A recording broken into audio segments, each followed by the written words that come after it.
Atëherë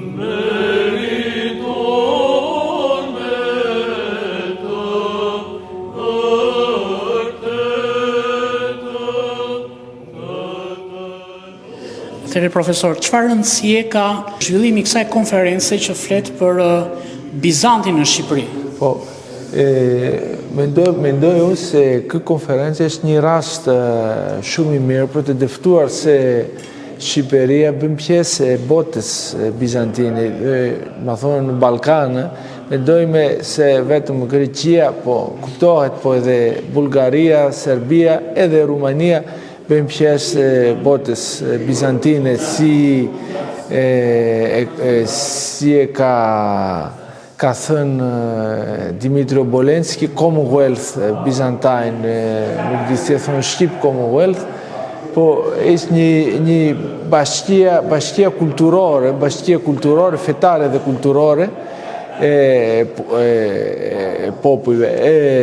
Shpesh harrojme se edhe Shqipëria bëhet pjesë edhe e botës bizantine. Kjo konferencë është shumë e rëndësishme për mua, edhe do të shpresoj që të jetë konferenca e parë, më thonë të jetë një varg konferenceve, për të pranuar, për të dëftuar se Shqipëria ka aspekt të ndryshme si hapësira, jo vetëm nga ana arkeologjik, po ka ana historiart, ka ana kulturor përgjithësisht, ka ana kulturës popullore, ka ana muzikare, që janë pjesë e botës kulturore bizantine.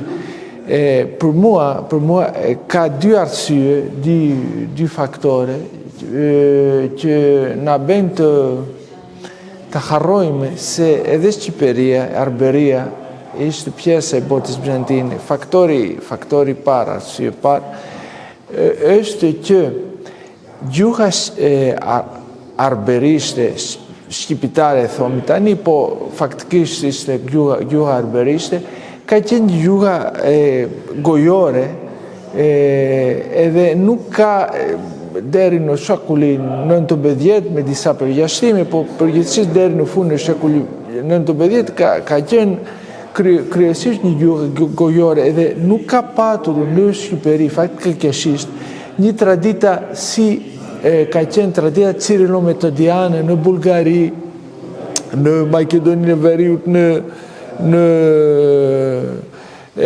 Serbi, që ka dihmuar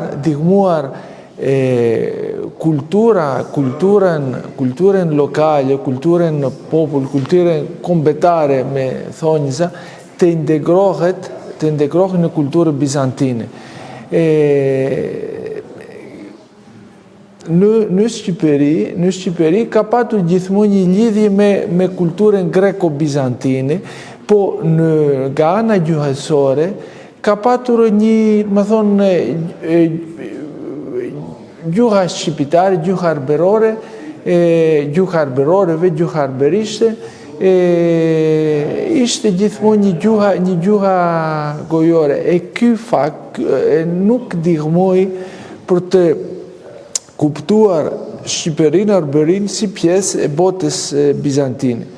Arsye dytë ishte që islamizimi e Shqipërisë, sidomos nga shekulli 16 me ma shumë fuqi në shekulli 17, bëri që konsiderohet tani në Europa Shqipëria e kam kuptuar, nuk e thom kot, kam kuptuar duke folju me kolegë dhe me miqë evropiani, se Shqipëria ishte një pjesë e botës islamike brenda Europës.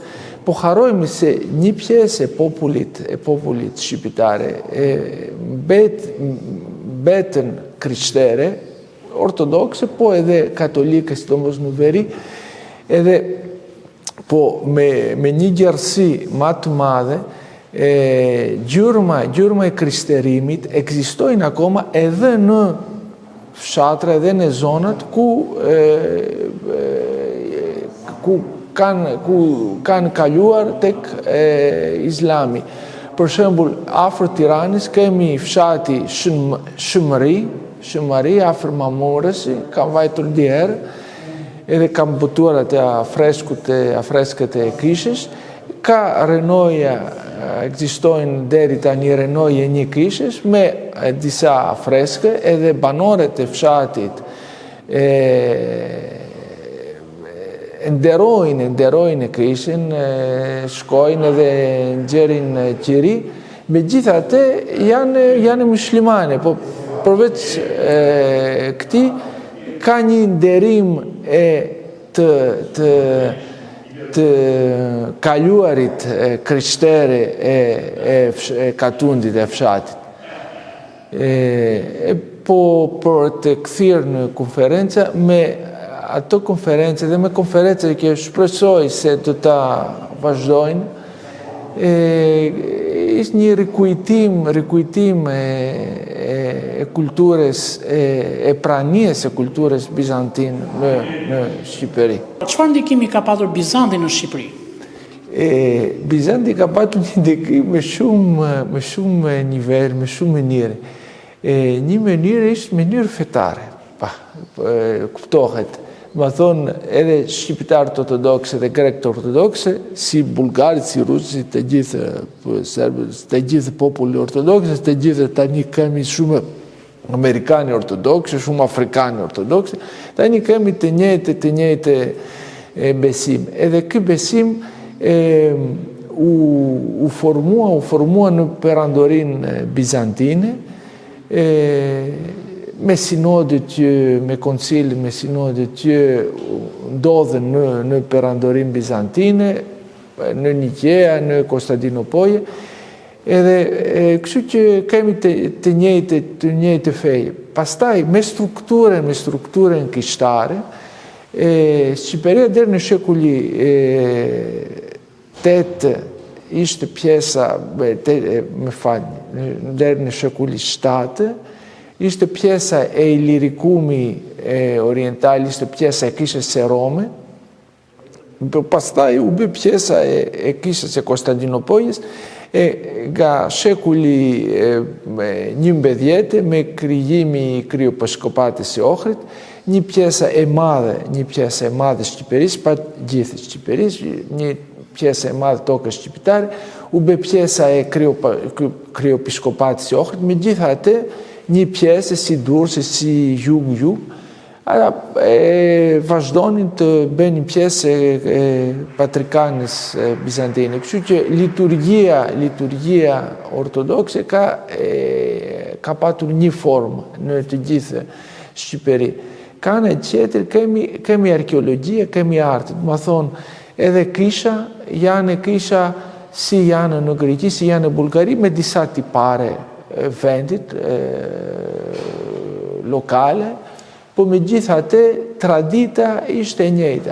Ashtu edhe piktura ishte e njëjta, me disa tipare lokale, po nuk mund të flasim për një art shqipitar, bizantin, edhe nuk mund të flasim për një art bizantin grek, po mund të flasim për një art bizantin, që në çdo vend ka disa tipare lokale që ishte shumë normale, shumë i pranueshme. Edhe ka në tjetër, ka edhe muzika bizantine, që shikoj tani se në Shqipëri zhvillohet shumë. U vajta për pak minuta sot në kishën e ungëllëzimit, në mëngjes, edhe dëgjova një kor të mrekullueshme, edhe ishin e çunit të re.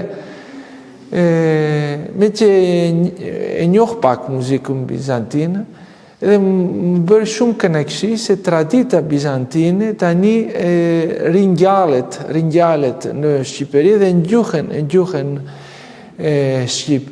Kështu që Bizanti nuk ishte një çështje